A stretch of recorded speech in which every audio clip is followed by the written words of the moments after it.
Hi, everyone. Welcome back to the Academic Bites podcast. Today I'm here on site at a little bit of a different location than normal. Sitting here with Megan Reed, the Executive Director of the Trumbull County Historical Society.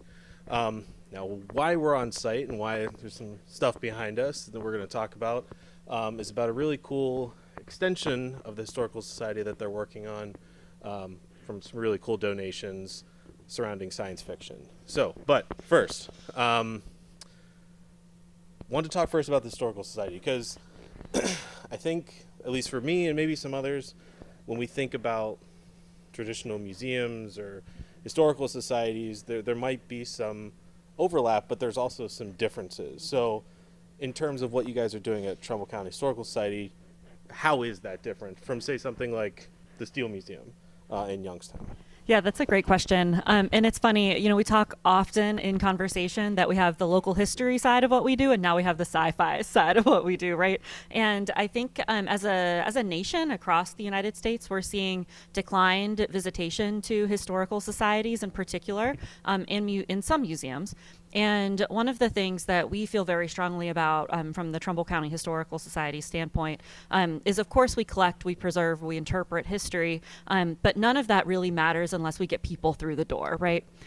So I can say for myself and a lot of other museum professionals right now, there's sort of a trend to try to find that sweet spot in terms of getting people in and exposed to our work, and also giving folks experiences that are meaningful and impactful to them. So when we received the call asking if we would accept the Modern Props science fiction collection, to me, it was an absolute no-brainer. Absolutely, yes. This is definitely something that we want. And at first, when we accepted the collection, we thought, it would be really nice to have it on display for the community. This is going to be great.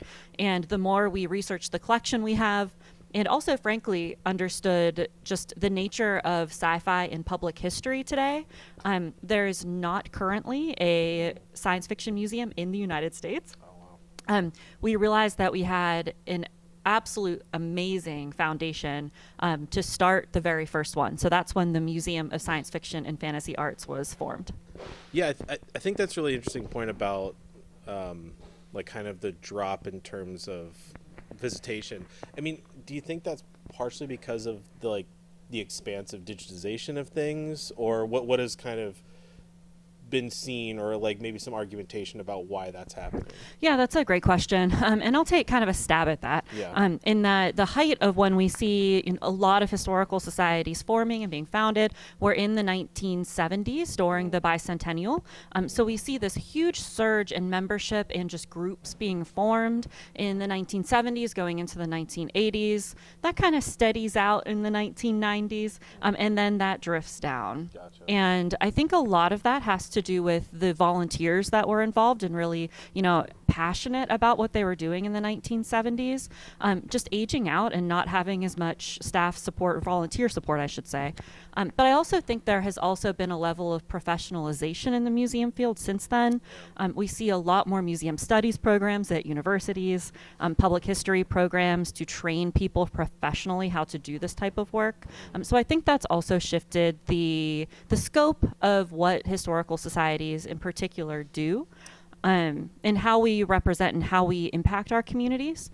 For a long time, historical societies were very membership-based, and now we're seeing a much bigger trend toward being about the whole community, not just our membership. And how do we impact larger pieces of the community and get visitation increase so that we can, part of it is a bottom line, too, of meeting our budgets and, meeting our staff support and what we need to do just to for basic operational growth year to year. Yeah, I think that was one of the things that how I've always seen historical societies versus, again, obviously there are regional museums, there are state museums, there's national museums and so on, but I think that probably is kind of coalesces with what you were saying about when these got started, is it was a very communal thing, and how communities have changed or developed based upon everything from population to age. Yeah, it's going to affect how they're driven. Absolutely. And I would say anecdotally, we talk to folks across the country that don't just run historical societies, but just nonprofits in general.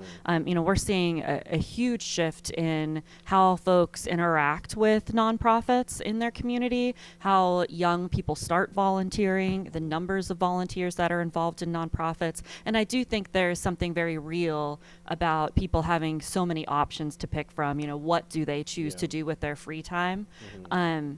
So yeah, I think that's part of it too. Oh yeah, like I mean, I'm just thinking in general. I know that you guys through the Trumbull County Historical Society have your Oktoberfest event, and I know I'd worked at a nonprofit in Harmony, PA, and they had some winter events, right? So yeah, I think that's the other part of it too. Is like it's outside of just speakers or special exhibits. You're doing other things more community based too. So no, that makes 100% sense. So I saw outside of the Museum of Science Fiction and Fantasy Arts that we're going to eventually get, you have two other facilities as well, the Morgan History Center and the John Stark Edwards House. So I just did want to ask about those, about where do those fit into your, the Historical Society overall, and how ultimately will the science fiction piece of this kind of try to connect as much as possible, right? Sure. Or act as another piece of it. So the Trumbull County Historical Society was founded in 1938 when we received the John Stark Edwards House. So that is our oldest surviving property. It's the oldest remaining home in Warren. The oldest part of it was built in 1807. And doing tours of the Edwards House and preserving that home for the community has been our mission since the beginning. Okay. In 2019, we purchased the Morgan House on Mahoning Avenue, or Warren's Millionaires Row, in our nationally registered historic district. And that building was, the impetus for buying that building was our expanded staff. I was hired in 2015, and before that, the Historical Society had been all volunteer. So we'd never had staff before that. Yeah. And since that time, now we're a staff of 6.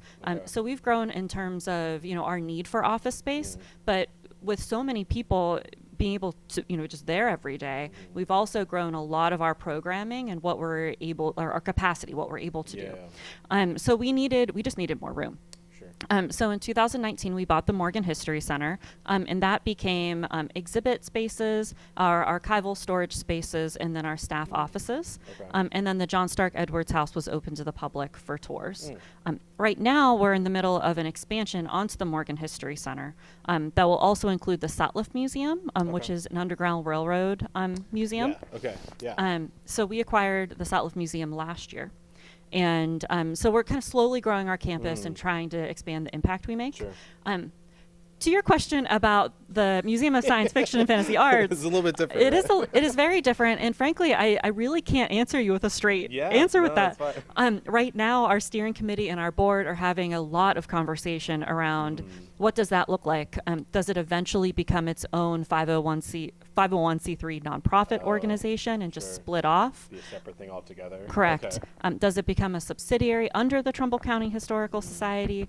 There's a lot of implications there in terms of our staff and our finances. Yeah. So all of those questions are being had right now. Yeah. But frankly, none of it's been decided. No, that's fair. No, I think that's good. I think that when people are watching this and kind of seeing what's around us or what we're going to see later, I think that that's maybe one of the things that we could kind of set up, is the fact that you're still relatively early in this, right? Absolutely. So I mean, and ultimately, I mean, maybe that's where we can start with talking about the science fiction artifacts that you now have. How did this come to be? I mean, how do you now navigate all of these things, right? I mean, Yes. I think that's one of the things that at least interests me about it is, obviously from a pop culture standpoint, this is huge. And again, how you talked about that there really isn't one. So how do you go navigating all of this? Loaded question. All right. Well, let's start at the beginning.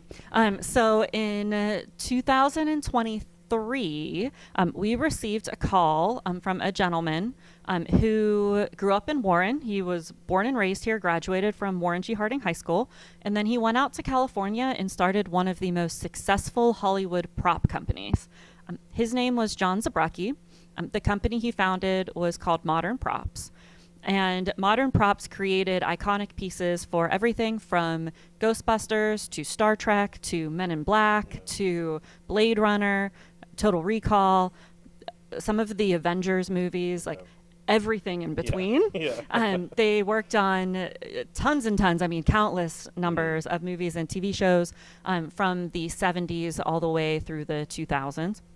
And during COVID, John and his team decided that it was time to retire. And John had, I think, kind of thoughtfully throughout his career curated pieces that he knew he wanted to keep, right? That he knew were iconic in some way, that really reflected his aesthetic and what modern props was. So when he decided that he wanted to give his collection somewhere, he decided ultimately, after looking at a few different options, to donate over 500 pieces back to his hometown to create an economic and tourism driver for our community here. So it's a huge gift, not just for us, but for the, I would say, Northeast Ohio region as a whole.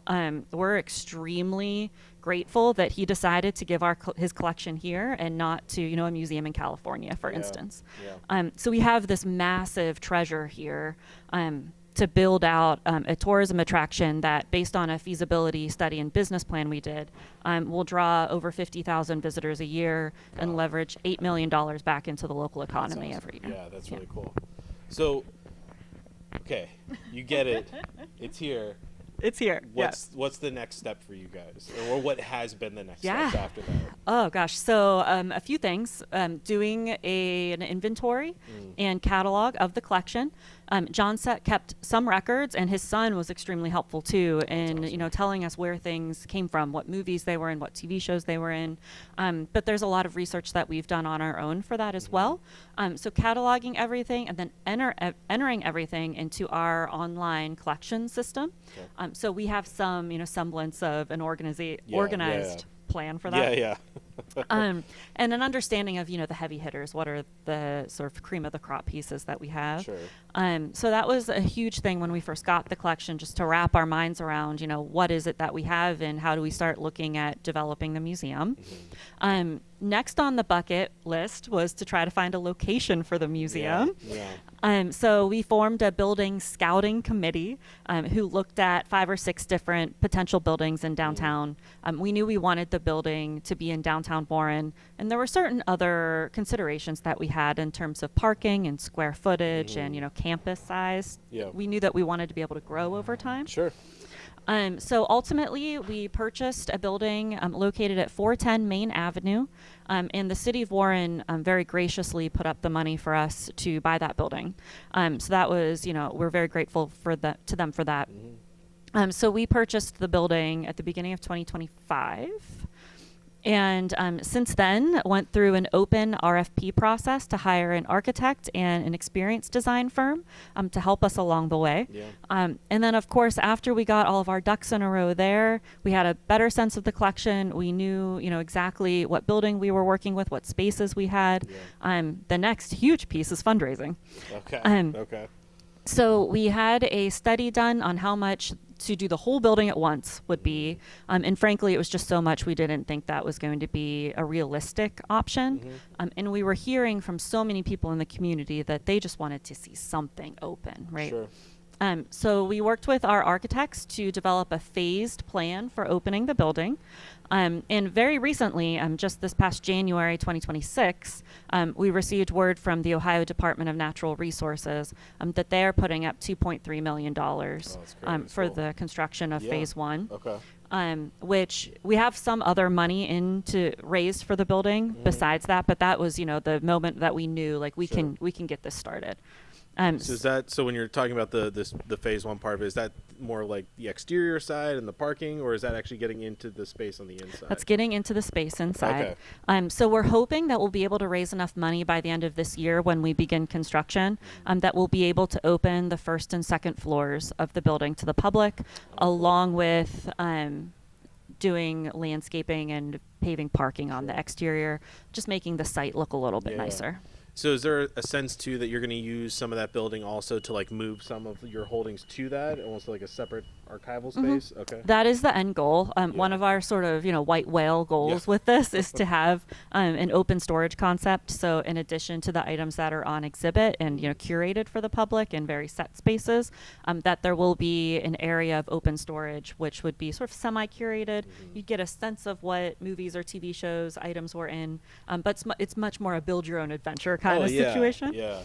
So, Yeah. was there anything? I mean, and again, I don't know this, and maybe there wasn't at all. But when you get some of these larger donations like this to the society, I mean, is there any type of like, did John say, hey, I would like this to be like a main piece of, what I mean? Like, is there any driving narrative from the person Yeah. who's doing the donation, particularly something of this size? Yeah. I mean, I'll say at this point, I think John and us have been on the same page with that. We respect his opinion and kind of want to hear what he has to say. Yeah. Because some of the things that he created that he is particularly attached to are certainly items that we would want to show. The most important device in the universe, which is in the Guinness Book of World Records, will certainly be a key piece in the museum. This prop here is arguably the most well-known prop in our collection. It's called the most important device in the universe. It currently sits as number 1 in the Guinness Book of World Records for being used in the most sci-fi productions of all time. It's been in over 200 movies and TV shows, and if asked what it does, nobody can answer that question, kind of on purpose, because it was meant to be a very flexible prop that could be used for anything that the set decorator needed it to be. So it could be a laser, it could be a transportation device, it could be a weapon of some kind. It was whatever it needed to be in that scene. But these lights here, these tubes do flash when it's turned on, and they flash red lights. And it was in everything from Star Trek to Austin Powers, of all things, and kind of everything in between.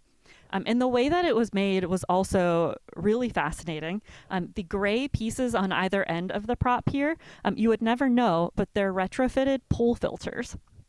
So it gives you a sense of how creative modern props would get with the types of objects they used for creating their props to give them the look that they wanted.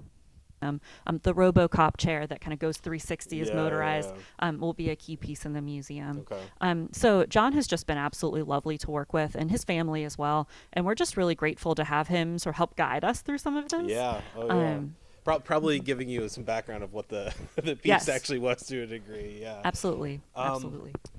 So, I mean, and how does, maybe even outside of the science fiction museum, how does a historical society, because it is so communal, it is so regionally based, how do you handle donate? You know what I mean? Like, how does that process work? How do you judge, like, okay, is this something that's worth merit or not? Or what does that look like? Because obviously this was probably a lot different of a whole company. It was. But how does someone someone from the community who says, hey, I have this thing from a family member, what do I do with it? Yeah, no, I love that you asked that question. So we accept a ton of donations every year. I can't tell you how many times a week we get a call or an email from somebody saying, I found this stuff in my grandmother's attic. Will you take it? Right. And 9 times out of 10, the answer is yes. Okay. We try to collect very widely. We do have a rubric that we use when somebody approaches us for a donation that ranks research value, exhibit value, the condition of the item, if there's any duplicates in our collection, those sorts of things. So if there is, if we have 10 hammers, for instance, and somebody wants to give us an identical hammer to something we already have, we might say no to that. I'll also say we have a ton of postcards, and that's something people always want to give us postcards. And I love that folks are so excited about postcards, but we have a ton. Oh, yeah. So it's very dependent that way. Sure. But in terms of like images of local people, photographs of them, letters, diaries, journals, scrapbooks, all of that kind of thing, we find all of that very valuable. Sure. Yeah. We accept a lot of military uniforms and military stories, wedding dresses, clothing of all kinds. Okay. And lots of business memorabilia too. And that's something we've been particularly focusing on, especially when a business goes out of business. If we have something to represent them in our collection. So, 50, 75 years from now, we do get calls at the office frequently from somebody saying, hey, I know my grandfather had a business in Warren. I don't know much about it. I live in Wisconsin now, Can you help me find more information? Yeah, I think that's really interesting about some of these historical societies or even more localized museums is of the fact of how helpful that can be for Absolutely. for a family member or something like that to kind of trace that. I mean, and ultimately too, I mean, in terms of both public and local history, I can only imagine that some of those things can also drive future exhibits or setups, right? Absolutely, yes. Yes. Yeah, no. There's certain things that we know people kind of gravitate to, right? Mhm. And certain artifacts in our collection that we know people love. Yeah. And we certainly try to give the people what they want, right? Yeah, Like oh show yeah. folks, the heavy hitters are the things that are really impactful and exciting in our collection. Yeah. So I think one of the things that because I remember, I think it was maybe around when you got the donations. I think yourself and a couple others from the Trumbull County Historical Society came to then Hath, but now LastCon, and you guys had talked about this in terms of what you were going to be doing. So one of the things that always interested me since that talk was when you think of something like this, there's that innate connection to pop culture. So being in this public history academic sense of a space, like how do you navigate between what is popular culture and the more like academic component of it? Yeah, that's such a good question. And I'll say that we've been trying really hard to do both. Connecting with professors at YSU and also at Kent State and really learning more academically what speculative fiction really means and what that is. Sure. And having those sorts of data points to explain those types of things in exhibit work. But we've also spent a lot of time and will continue to spend a lot of time connecting with fan groups throughout the United States. Okay. So, for instance, the Knight Rider historians Okay. are an amazing group. They've been here to help us organize items and see the props that we have on display. There's one gentleman who owns a ton of Blade Runner props and, is the authority on Blade Runner. Yeah. The number of Star Trek groups just in Ohio, the 501st for Star Wars. There's a Ghostbusters of Ohio group. Okay. So all just connecting with the Yeah. people who, this is every day for them and understanding and learning more about why science fiction and fantasy is so important to them. And also, I think one of my favorite pieces is talking to people who don't think they're fans and then, realizing they are Unpacking it. fans Yeah. or finding that one item in the collection or that one show or, Yeah. movie that is sci-fi or fantasy, but they wouldn't have necessarily made that connection. Sure.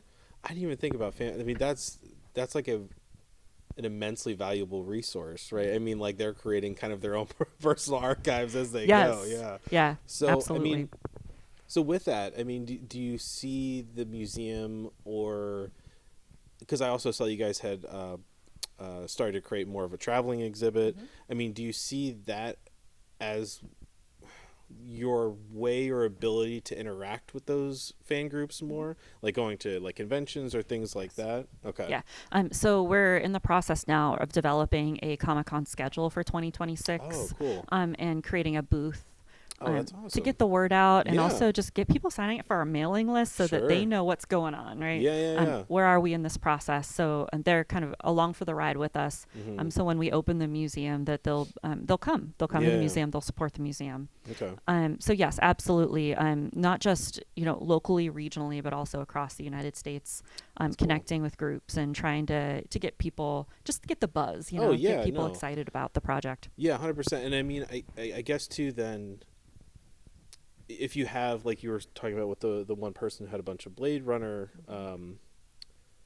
props, is there still like an active building process to what you're doing in terms of like, are you accepting more donations? Yes. Are you connecting those things? Yes. And ultimately too, I guess too, I mean, when this goes out, I mean, if someone feels like they have something to contribute, how would they do that? Oh my gosh, absolutely. We are very actively growing the collection. We just a couple months ago received word that we are the recipients of some funding from the Raymond John Ween Foundation in downtown Warren to specifically allocate funds toward buying props related to Black, Hispanic, and Latinx communities. Oh, cool. So that's an avenue that we're going down now. Mm. But we are certainly very active and directly collecting items, both during John's time period that he was working, that diversifies his collection, but also items that were created before and after he started.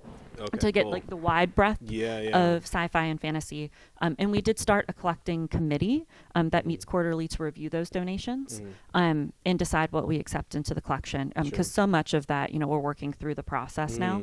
And we also feel very strongly that we have an archive as well. Yeah. So much of sci-fi and fantasy has been written down.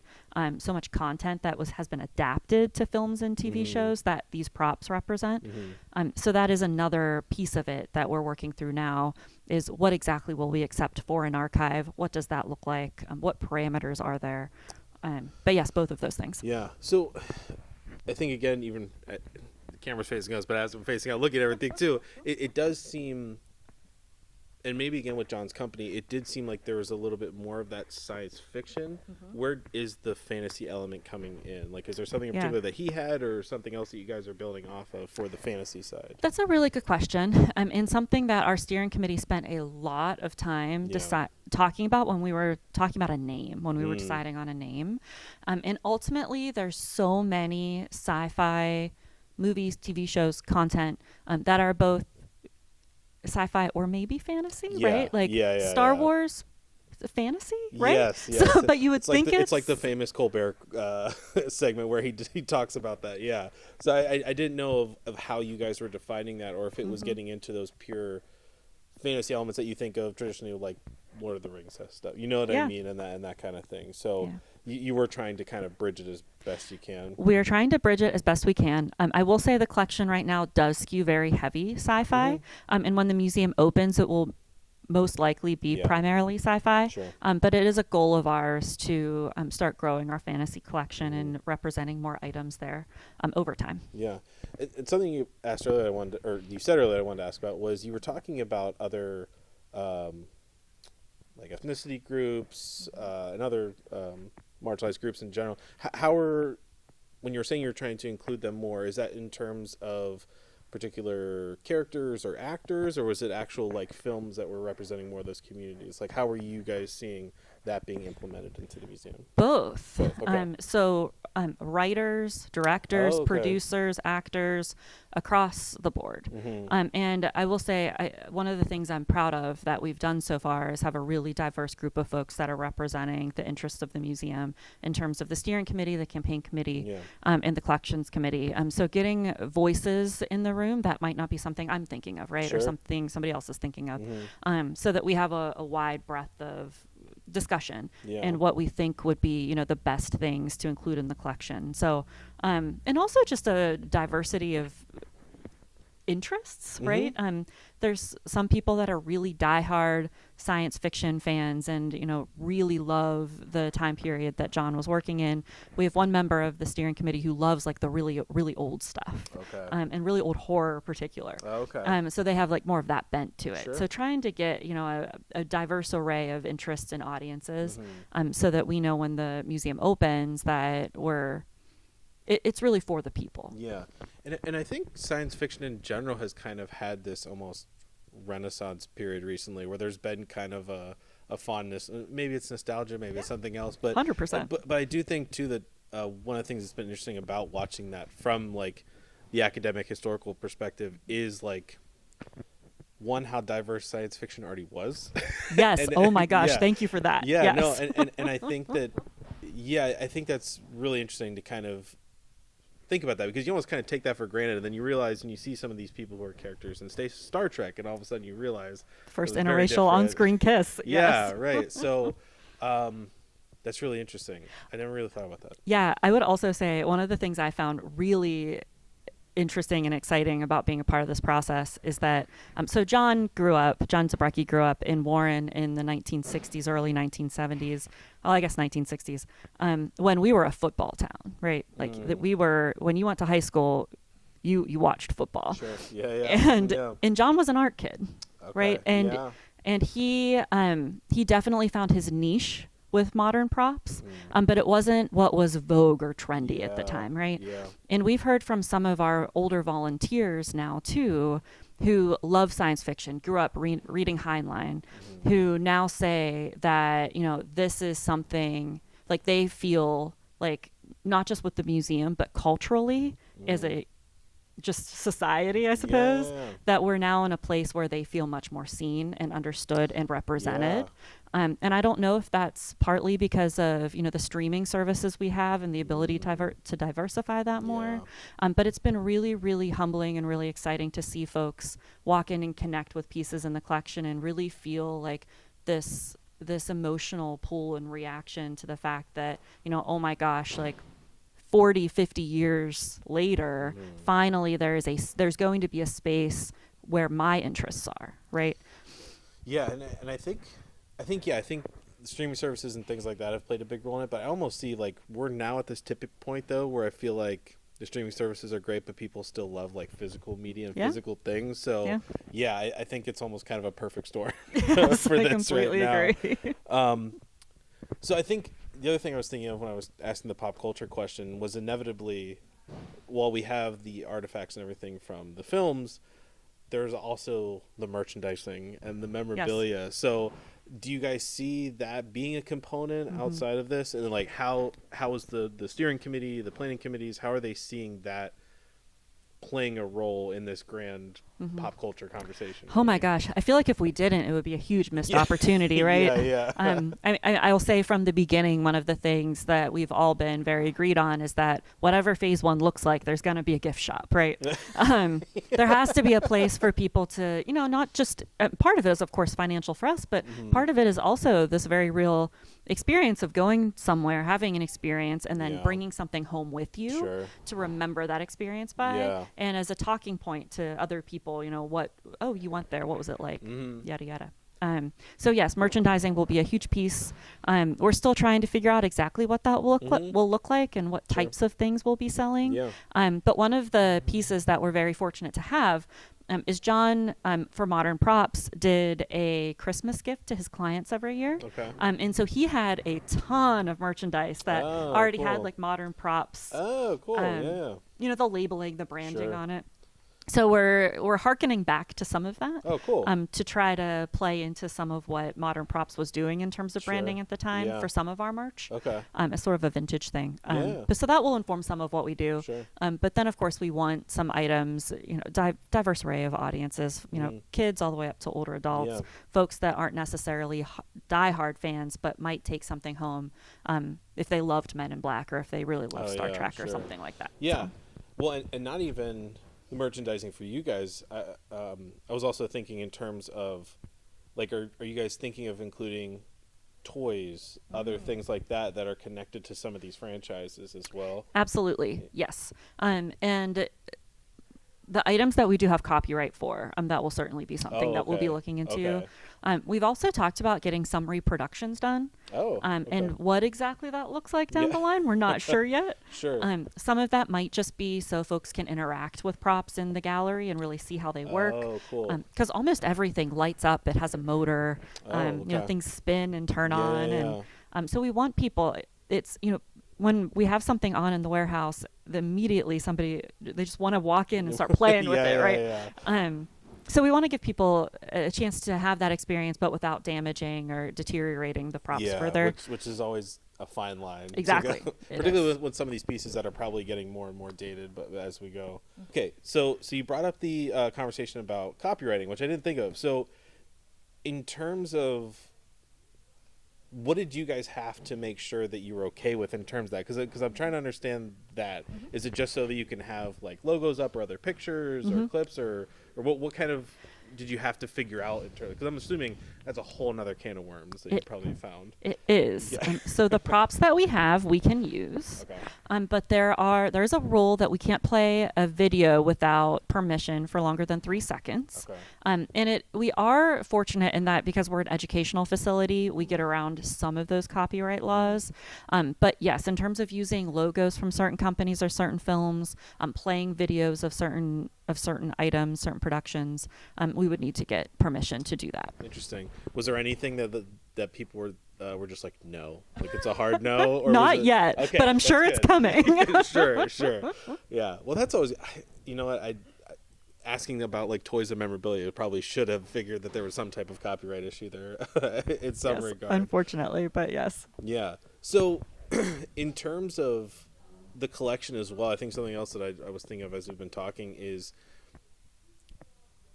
was there any, and it got me thinking about when you were talking about reproductions of, was there anything that when it came in, there was some type of maintenance that had to be done, or, and what did that look like? How do you go through taking in something like this and then trying to get it back to a position where you feel comfortable using it? Yes, that's a great question. So there are many props that came in some state needing repair. Of course, Modern Props was a rental company. It was very much a live functioning company. So things would go out, they'd come in, transported on trucks, things break, you know, especially in just that process of production, things would wear down. So Modern Props as a company did a lot of repainting, replacing parts, you know, fixing electrical systems or motors and all of that stuff. So yes, John was very upfront and honest with us that there would be certain things that would need some maintenance when we got them. And it is very case by case whether we are going to repair them or not. I think most of the time I fall on the side of they are real and genuine as they are now, right? Sure. So for instance, we have the big robot from Toys with Robin Williams. We also have 3 other robots that in states of disrepair. Okay. So we have the one, you know, beautiful robot that we can display. And then we have parts of that robot for other renditions of it. Okay. And our hope is to frankly show some of that to the public, right? Sure. That this is, you know, what it looked like when it was done, but this is what the certain parts looked like in order to build it. Oh yeah, you could almost kind of go through the process of rebuilding that for them. Showing it that way. That's interesting. Another really cool thing we have in the collection are the egg chairs from Men in Black, and we also have the molds for the egg chairs. Oh, okay. So there's certain pieces like that. Those sort of like behind the scenes look at things. That we're hoping to bring to visitors too. Sure. Yeah. No, that's interesting. Like, it's not just the pieces themselves and them being historical in their own regard, but then ultimately the creation behind the scenes. But that's really cool. And I love the idea of like looking at John's props as in some ways sculpture, right? He was creating, he was fabricating, he was welding these pieces together in ways that we really don't see anymore. So much of that is CGI and green screen today. And I think that the longer we progress in time, the more interesting that sort of behind the scenes, how are these things actually created, how that becomes. We also accepted some of the machinery that John used to create the prop. Cool. So his like lathes and his saws to show that process as well. So this museum is getting the whole gambit of things, right? We need to whittle some of this down, I know, but yes. But no, I mean that's gorgeous though, because I think. I agree with you. I think there is this growing interest of looking at some, particularly within science fiction, of just understanding in the period that he was working, the science. How did they do it? You know what I mean? Everything from how do you make a ship that's obviously not flying through space look like it's flying through space? Yes, to, absolutely. Yeah. So I think that's my input can go however far it goes, but I do think that is a really interesting piece to include, right? Because you could fall into this like avenue of just talking about the film and just looking at these pieces as like a part of the film itself or whatever, but getting into how they were manufactured and produced can kind of remove the veil a little bit of the movie magic there. So absolutely. Yeah. I would also say that a piece of the museum that we're going down now is really exploring the science behind science fiction. So certain items like being able to FaceTime on your phone or, you know, accepting calls on a watch, all of that was science fiction, you know, when Star Trek was being produced and of course has now become very much our reality. And we're looking to really dive in and hone in on how technology will shift in the future. So what is science fiction today that might actually be reality 20, 50 years from Yeah. now? So that's another piece of the museum that we're diving in and looking into. Yeah. And we'd like to incorporate and include some of those like high tech components in Sure. terms of CGI development as well. Oh yeah, it'd be really cool to like see some of the pieces sitting next to like contemporary technology. Yes, exactly. Yeah, no, that's really interesting. I'm just thinking of like the video call system through like Total Recall. Yes, That's yes, all I'm thinking of right now. absolutely, Yeah. 100%. Yeah, no, that's really cool. Again, just wanted to thank Megan Reed here for Thank sitting you. down. Yeah, no, this has been awesome to kind of pull back the veil a little bit more and see what's working here for the Fiction Museum with the Trumbull County Historical Society. So, again, look for this episode not just on Spotify, but also on the YSU History Program's YouTube channel. And in the future, we'll be doing more episodes coming up with the Ohio 250 themes and events. We have stuff coming up for jazz musicians, scuba diving in Lake Erie, a bunch of things. So go ahead and share that, and we'll see you on the next one. Bye. Now, before we head out for this episode, I did just want to share one other story that Megan Reed was gracious enough to show us from one of the artifacts that was provided in terms of the creation of the museum. So I did just want to play this really quick, but again, guys, thank you again for tuning into the episode and hope you all enjoyed. This prop that was created by Modern Props has one of my favorite stories. When John was approached about creating a bomb, he was like, well, I don't know what that should look like. So he called the FBI and asked them what a terrorist bomb should look like. And gave him absolutely no pointers. I mean, he ended up being on a watch list for a few years after that. But the prop has been in many movies and TV shows over time. And what makes Modern Props devices particularly unique and gives them a particular aesthetic is so many of them were made out of military surplus as well. So one of John's favorite things was going to military surplus stores and finding things that met that sort of futuristic aesthetic that he was looking for, and then painting them or retrofitting them to whatever the production designer would need.